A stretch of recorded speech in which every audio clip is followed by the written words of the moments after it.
How you doing? Kevin with CrossFit by Bodyfit. Here with my wife Robin, Mrs. Goklin, San Jacinto Valley Academy PE teacher, and my trainers, the Phils, Lene and Heather.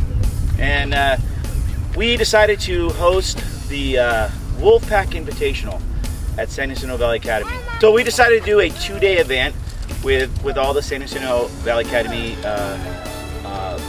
7th and 8th graders, 9th and 10th graders, and 11th and 12th graders. Our goal is to get the kids involved and have them experience competition. Competition is good. We want these kids to get excited about fitness and be involved, and they're doing that. We have, how many volunteers do we have?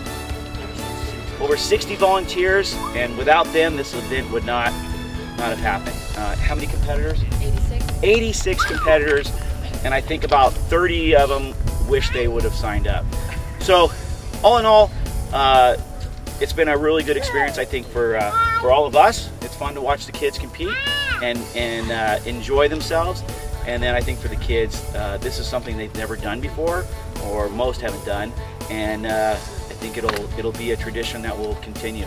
So thanks to all of San Jacinto Valley Academy staff, and of course the kids and all the volunteers and parents. It's a good event so far, and we're having a good time.